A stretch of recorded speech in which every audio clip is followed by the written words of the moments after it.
أعوذ بالله من الشيطان الرجيم. بسم الله الرحمن الرحيم.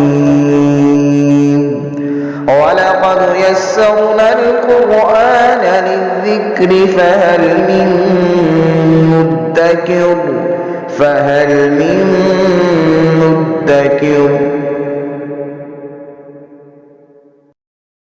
بسم اللہ الرحمن الرحیم. سورہ آل عمران کی 112 نمبر آیہ مبارکہ ہے. اعوذ باللہ من الشیطان الرجیم. بسم اللہ الرحمن الرحیم. ضربت علیہم الذلۃ اینما ثقفوا الا بحبل من اللہ وحبل من الناس وباءوا بغضب من اللہ وضربت علیہم المسکنہ.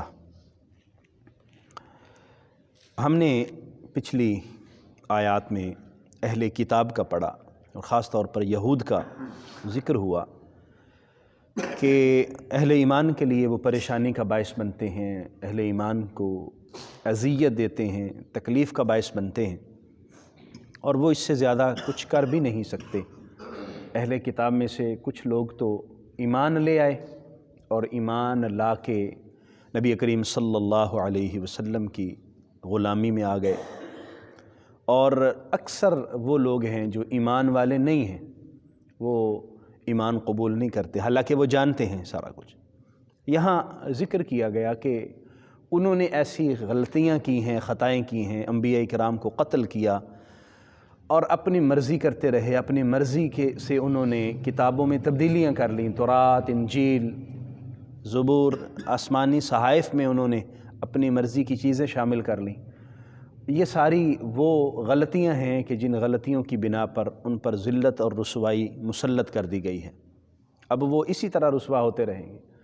اب دیکھیے کہ اپنی رسوائی اور ذلت کو ختم کرنے کے لیے انہوں نے یہ پروگرام بنایا کہ ہم مدینہ میں آباد ہو جائیں.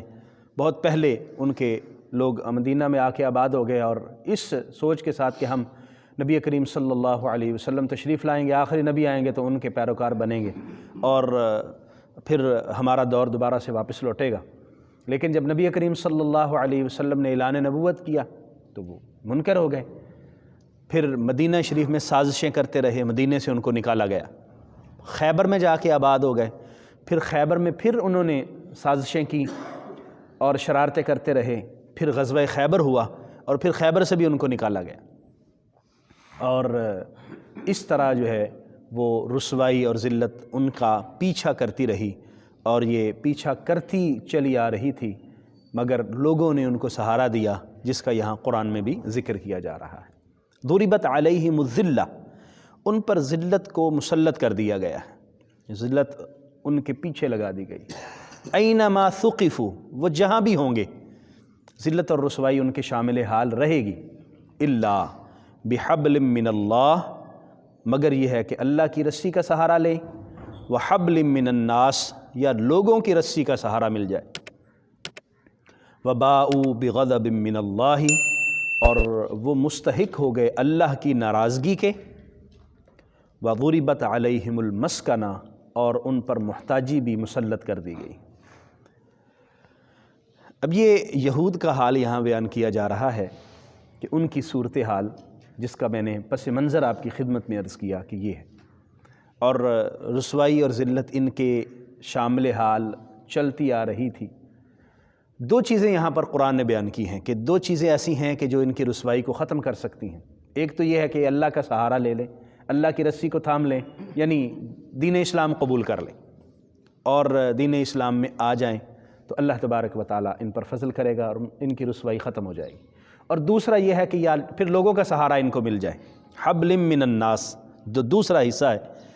تو اس کا مطلب یہ ہے کہ لوگوں کا سہارا بھی ان کو کچھ نہ کچھ ذلت اور رسوائی سے بچائے گا. اور آج اگر ہم دیکھتے ہیں خاص طور پر ایک اسرائیل ایک ناجائز ریاست کے طور پر جو معرض وجود میں آئی ہے، اس میں لوگوں کا سہارا ان کو بہت ملا ہے. اقوام متحدہ کا سہارا ملا، دیگر اقوام کا سہارا ملا، ایون کہ خود مسلمانوں کا سہارا ملا. جو مشرق وسطیٰ کے ہمارے اسلامی ممالک ہیں وہ خود ان کو سہارا، اور اب بھی سہارا دے رہے ہیں، فلسطین کی حمایت میں نہیں ہوتے، فلسطین کو وہ ڈیفینڈ نہیں کرتے، اسرائیل کو سپورٹ کرتے ہیں، سہارا دیتے ہیں، اور اب بھی وہ جو ناجائز ریاست ہے وہ لوگوں کے سہارے پر قائم ہے۔ اگر وہ سہارا نیچے سے ختم ہو جائے اور وہ ٹیک جہاں وہ لگائے ہوئے ہیں وہ ٹیک پیچھے سے ہٹ جائے تو پھر وہ دڑام سے گر جائے گی۔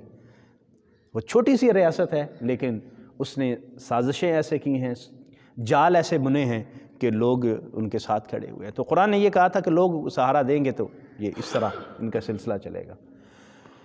ذَلِكَ بِأَنَّهُمْ كَانُوا يَكْفُرُونَ بِآيَاتِ اللَّهِ، اس کی وجہ کیا تھی کہ یہ تو ان کو تو فضیلت عطا فرمائی گئی تھی۔ پیچھے ہم نے پڑھا ہے بنی اسرائیل کے متعلق کہ ان کو تو عالمین پر فضیلت عطا فرمائی گئی تھی، پھر یہ اس رسوائی کا شکار کیسے ہوئے، پھر یہ در بدر کیسے پھرتے رہے؟ فرمایا اس کی وجہ کیا ہے؟ ذَلِكَ بِأَنَّهُمْ كَانُوا يَكْفُرُونَ بِآيَاتِ اللَّهِ، اس کی وجہ یہ ہے کہ اللہ کی آیات کا انکار کیا کرتے تھے۔ اللہ تعالیٰ نے ان پر اتنا فضل اور کرم کیا، ان کو فضیلت عطا فرمائی، اور تمام عالمین پر اس وقت کے عالمین پر فضیلت عطا فرمائی، تو ان کی فضیلت برقرار رہ سکتی تھی اگر یہ صحیح معنوں میں نبی کریم صلی اللہ علیہ وسلم کے تابع ہو جاتے اور حضور کو نبی اور رسول تسلیم کر لیتے، لیکن انہوں نے ایسا نہیں کیا، بلکہ انبیاء کرام کو قتل کرتے رہے، اور خود حضرت عیسیٰ علیہ السلام کو قتل کرنے کی سازش کی۔ حضرت عیسیٰ کو تو اللہ تعالیٰ نے آسمانوں پہ اٹھا لیا زندہ، انہوں نے تو پوری کوشش کی کہ ہم حضرت عیسیٰ کو قتل کر دیں، اور اس کے علاوہ انبیاء کرام کا قتل کرتے رہے کہ ہم جو ہے وہ کسی کو تسلیم نہیں کرتے، اور ہم جو ہے وہ خود ہی سب سے بڑے اور افضل اور اعلیٰ ہیں۔ اللہ کے نبیوں کو تسلیم نہ کرنا یہ اتنی بڑی گستاخی ہے، اتنی بڑی کوتاہی ہے کہ جس کا ازالہ ممکن ہی نہیں ہے۔ وَيَقْتُلُونَ الْأَنْبِيَاءَ بِغَيْرِ حق، اور انبیاء کرام کو ناحق قتل کرتے رہے، وہ ناجائز تھا قتل، حق نہیں تھا ان کا، لیکن پھر بھی یہ قتل کرتے رہے۔ ذَلِكَ بِمَا عَصَوْا وَكَانُوا يَعْتَدُونَ، اور اس کی وجہ یہ ہے کہ یہ نافرمان ہوئے اور یہ حد سے تجاوز کرتے رہے، جو حدود اللہ نے مقرر کی تھی ان کو پامال کرتے رہے اور ان حدود سے آگے بڑھ کر اللہ کی نافرمانی کرتے رہے۔ لیسو سوا، یہ سب برابر نہیں ہیں، یعنی یہ نہیں ہے کہ جتنے اہل کتاب ہیں سارے کے سارے ایسے ہیں، ایسا نہیں ہے، یہ سارے برابر نہیں ہیں۔ من اہل الکتاب امت قائمۃ یتلون آیات اللہ، اور اہل کتاب میں سے ایک ایسی امت ہے، ایک ایسے گروہ ہے جو درست رستے پر کھڑے ہیں، جو صحیح رستے پر قائم ہیں اور صحیح راہ پر کھڑے ہوئے ہیں۔ یتلون آیات اللہ، وہ اللہ کی آیات کی تلاوت کرتے ہیں، آناء اللیل، ساری راتوں کو اللہ کی بارگاہ میں اٹھ کے وہ آیات بینات کی تلاوت کرتے ہیں، وَهُمْ يَسْجُدُونَ، سجدے کی حالت میں اس مالک کی بارگاہ میں راز و نیاز کرتے ہیں، اس مالک کی بارگاہ میں اپنی عاجزی پیش کرتے ہیں اور اس کو سجدہ کرتے ہیں۔ یعنی نیک لوگ بھی ہیں، جس کا میں نے ذکر بھی کیا کہ کچھ نجران کے لوگ اور کچھ حبشہ کے اور کچھ دیگر علاقوں کے، روم کے کچھ لوگ نبی کریم صلی اللہ علیہ وسلم کی خدمت میں حاضر ہو کے مسلمان ہوئے، اور خود مدینہ طیبہ کے اندر رہنے والے یہودیوں میں سے کچھ لوگ مسلمان ہوئے، حضرت عبداللہ بن سلام کا ذکر کیا، اسی طرح حضرت اسعید ہے اور بہت سارے نام ہیں۔ تو فرمایا کہ وہ نیک بخت لوگ بھی ہیں جو اللہ تعالیٰ کے فرما بردار ہیں۔ یؤمنون باللہ، وہ اللہ پر بھی ایمان رکھتے ہیں، والیوم الآخر، اور آخرت پر بھی ایمان رکھتے ہیں، وَيَأْمُرُونَ بِالْمَعْرُوفِ، اور وہ نیکی کا حکم دیتے ہیں، وَيَنْهَوْنَ عَنِ الْمُنْكَرِ، اور وہ برائی سے روکتے ہیں۔ وہ ان کو بھی کہتے ہیں کہ تم غلط کر رہے ہو، تم نبی کریم صلی اللہ علیہ وسلم کو تسلیم نہ کر کے بہت بڑی غلطی کر رہے ہو، اور نیکی کا حکم دیتے ہوئے انہیں کہتے ہیں کہ تم آؤ ایمان لے آؤ، اسی میں بہتری ہے اور اسی میں بھلائی ہے۔ وَيُسَارِعُونَ فِي الْخَيْرَاتِ، اور وہ نیکی کے کاموں میں بڑی جلدی کرتے ہیں۔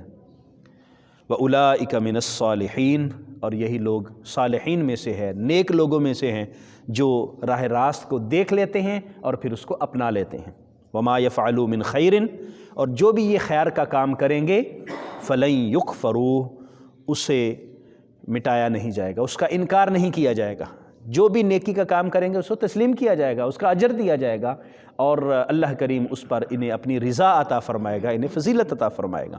واللہ علیم بالمتقین، اور اللہ تبارک و تعالیٰ متقین کو خوب جاننے والا ہے، اور وہ جانتا ہے کہ تقوی کس کے پاس ہے۔ کیونکہ تقوی کا تعلق تو انسان کے باطن کے ساتھ ہے نا، دل کے ساتھ ہے. یہ کوئی ظاہری ہے، کوئی لبادہ نہیں ہے کہ آدمی اوڑھ لے تو متقی بن گیا، ظاہری جبہ پہن لے اور سر پہ پگڑی رکھ لے، منہ پر بڑی بڑی داڑھی رکھ لے اور وہ متقی بن گیا. تقوی کا تعلق تو دل کے ساتھ ہے. انسان کے اعمال جو ہیں بالکل یہ اس کا اظہار ہے. نبی کریم صلی اللہ علیہ وسلم کی سنت کے مطابق لباس، حضور علیہ الصلاۃ والسلام کی سنت کے مطابق اٹھنا بیٹھنا، یہ اس تقوی کا اظہار ہے جو انسان کے اندر ہوتا ہے. اور اگر اندر تقوی ہے تو پھر سبحان اللہ نور علی نور ہے، اور اگر اندر تقوی نہیں ہے، یہ ظاہری لبادہ اڑا ہوا ہے، تو پھر اس سے بڑی خطرناک اور کوئی چیز نہیں ہے. تو ان لوگوں نے ایمان قبول کیا، اللہ تعالیٰ نے ان کے تقوی کو قبول بھی فرمایا، انہیں انعامات کی بشارت بھی عطا فرمائی اور انہیں اپنی رضا کی خوشخبری بھی عطا فرمائی. ان آیات مقدسہ سے ہمیں یہ علم ہوا کہ وہ لوگ جو انبیاء کرام کے نافرمان ہوتے ہیں وہ ہمیشہ ذلت اور رسوائی کا سامنا کرنا پڑتا ہے انہیں، اور وہ ہمیشہ اسی طرح اللہ کے بارگاہ سے اور اللہ کی رحمت سے محروم ہی رہتے ہیں. اور یہی حال اہل کتاب کا تھا، یہودیوں کا بھی تھا، اور ان کو جو سہارا ملا وہ لوگوں سے سہارا ملا، اور آج اس سہارے پر وہ قائم ہیں. اور ان لوگوں میں اہل ایمان بھی موجود ہیں جنہوں نے اپنی پرانی چیزوں کو چھوڑا اور بلکہ پرانی چیزوں کو اپنایا. پرانی چیزیں تو یہ تھی کہ اللہ تعالیٰ نے تورات میں حکم دیا، انجیل میں حکم دیا کہ ایمان لے آئیں، تو انہوں نے اس کو قبول کر کے ایمان قبول کیا. اللہ تعالیٰ نے ان کی حوصلہ افزائی بھی فرمائی اور ان کے ایمان کو قبول بھی فرمایا اور انہیں انعامات کی بشارت بھی عطا فرمائی، اپنی رضا کی بشارت بھی عطا فرمائی. اللہ کریم ہمیں سمجھنے کی، عمل کی توفیق عطا فرمائے. آمین. وآخر دعوایا ان الحمد للہ رب العالمین.